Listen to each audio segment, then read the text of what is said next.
Beautiful day we're having today. Beautiful day to read some scripture. 1 Samuel chapter 14. Now the day came that Jonathan, the son of Saul, said to the young man who was carrying his armor, "Come, and let's cross over to the Philistines garrison that is on the other side." But he did not tell his father. Saul was staying on the outskirts of Gibeah under the pomegranate tree that is in Migron. And the people who were with him numbered about 600 men.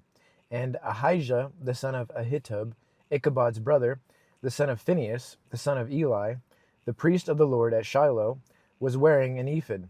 And the people did not know that Jonathan had gone.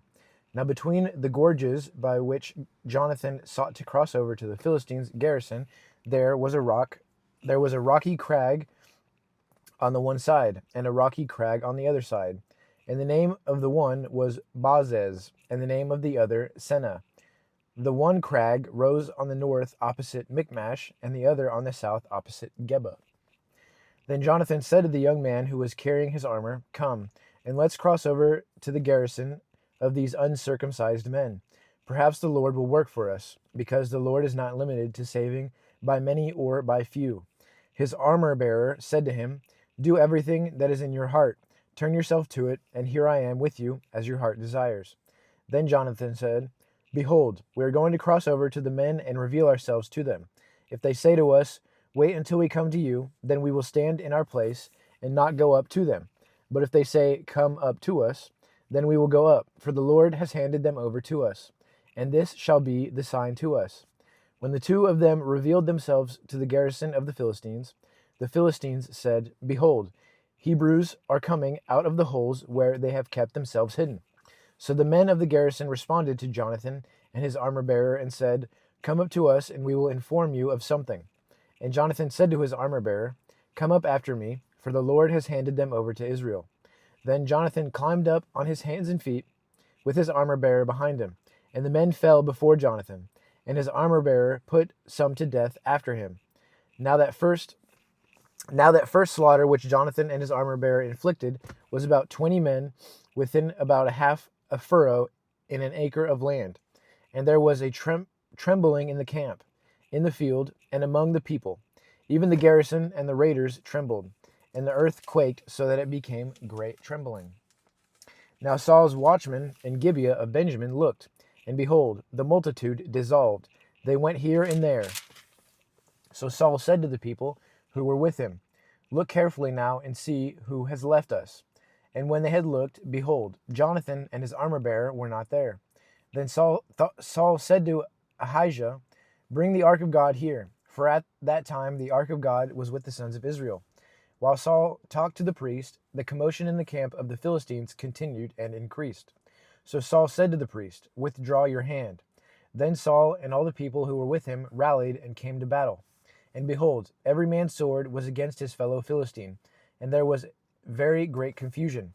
Now the Hebrews who were with the Philistines previously, who went up with them all around in the camp, even they also returned to be with the Israelites who were with Saul and Jonathan.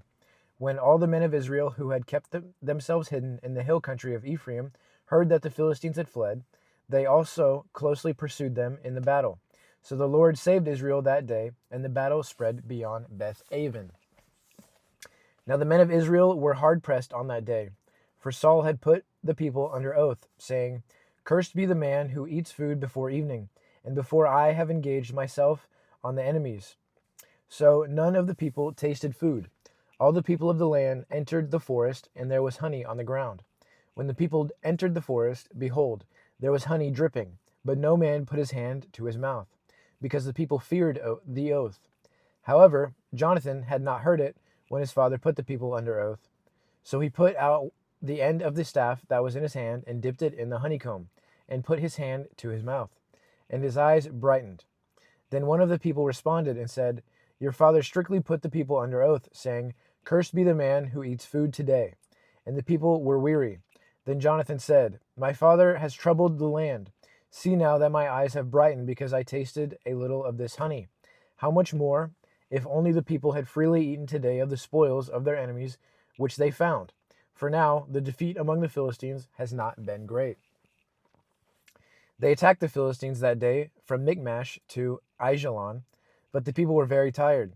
So the people loudly rushed upon the spoils and took sheep, oxen, and calves and slaughtered them on the ground, and the people ate them with the blood.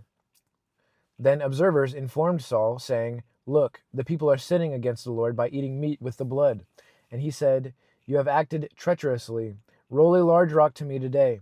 Then Saul said, "Disperse yourselves among the people, and say to them, each one of you bring me his ox or his sheep, and slaughter it here and eat, and do not sin against the Lord by eating it with the blood." So all the people brought them that night, each one his ox with him, and they slaughtered them there. And Saul built an altar to the Lord. It was the first altar that he built to the Lord.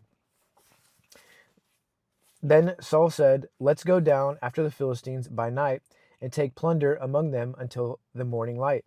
And let's not leave a man among them alive." And they said, "Do whatever seems good to you." So the priest said, "Let's approach God here." So Saul inquired of God, "Shall I go down after the Philistines? Will you hand them over to Israel?" But he did not answer him on that day. Then Saul said, "Come here, all you leaders of the people, and investigate and see how this sin has happened today. For as the Lord lives, who saves Israel, even if it is in my son Jonathan, he shall assuredly die." But not one of all the people answered him. Then he said to all Israel, "You shall be on one side, and I and my son Jonathan will be on the other side." And the people said to Saul, "Do what seems good to you." Therefore Saul said to the Lord, the God of Israel, "Give a perfect lot." And Jonathan and Saul were selected by lot, but the people were exonerated. Then Saul said, "Cast lots between me and my son Jonathan."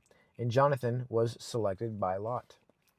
So Saul said to Jonathan, "Tell me what you have done." And Jonathan told him and said, "I indeed taste a little honey with the end of the staff that was in my hand. Here I am, I must die." And Saul said, "May God do the same to me, and more also, for you shall certainly die, Jonathan." But the people said to Saul, "Must Jonathan die, he who has brought about this great victory in Israel? Far from it. As the Lord lives, not even a hair of his head shall fall to the ground, because he has worked with God this day." So the people rescued Jonathan, and he did not die. Then Saul went up from pursuing the Philistines, and the Philistines went to their own place. Now when Saul had taken control of the kingdom over Israel, he fought against all his enemies on every side, against Moab, against the sons of Ammon, Edom, the kings of Zobah, and the Philistines. And wherever he turned, he inflicted punishment. And he acted valiantly and defeated the Amalekites and saved Israel from the hands of those who plundered them. Now the sons of Saul were Jonathan, Ishvi, and Malchishah. And the names of his two daughters were these. The name of the firstborn was Merab, and the name of the younger, Michal, maybe Michelle. And the name of Saul's wife was Ashinoam, the daughter of Ahimaaz.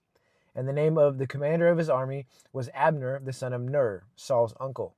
Kish was the father of Saul, and Ner, the father of Abner, was the son of Abiel.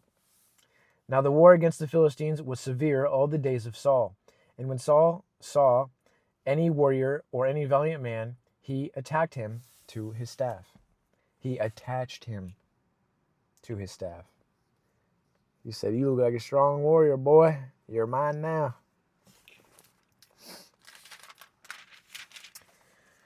1 Samuel chapter 15. That was a long one. 1 Samuel chapter 15. Then Samuel said to Saul, "The Lord sent me to anoint you as king over his people, over Israel. Now, therefore, listen to the words of the Lord. This is what the Lord of armies says. I will punish Amalek for what he did to Israel, and that he obstructed on the way while he was coming up from Egypt. Now go and strike Amalek and completely destroy everything that he has, and do not spare him, but put to death both man and woman, child and infant, ox and sheep, camel and donkey." Then Saul summoned the people and counted them in Telaim, 200,000 foot soldiers and 10,000 men of Judah. And Saul came to the city of Amalek and set an ambush in the wadi.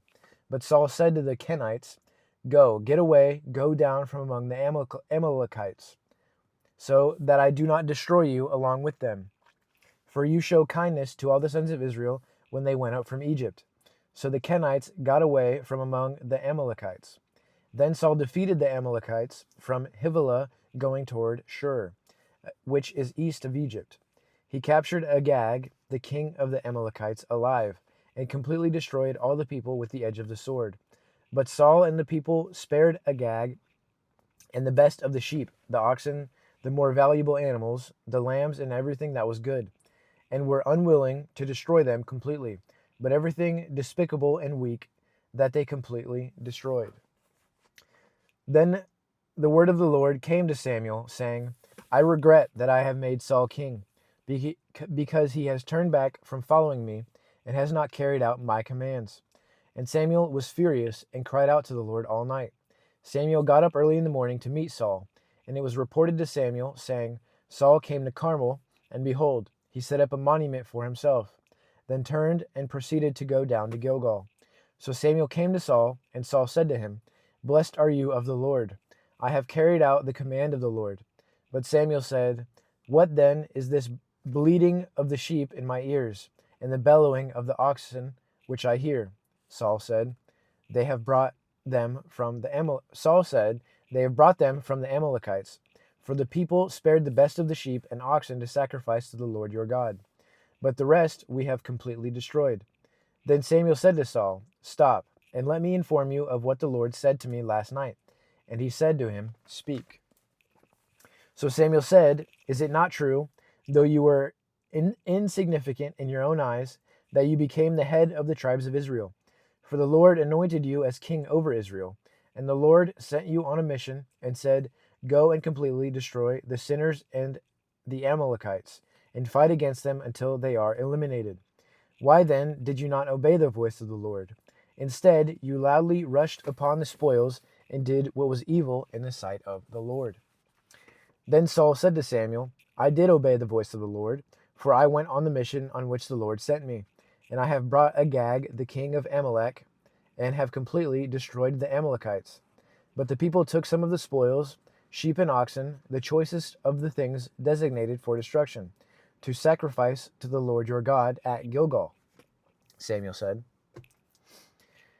Does the Lord have as much delight in burnt offerings and sacrifices as in obeying the voice of the Lord?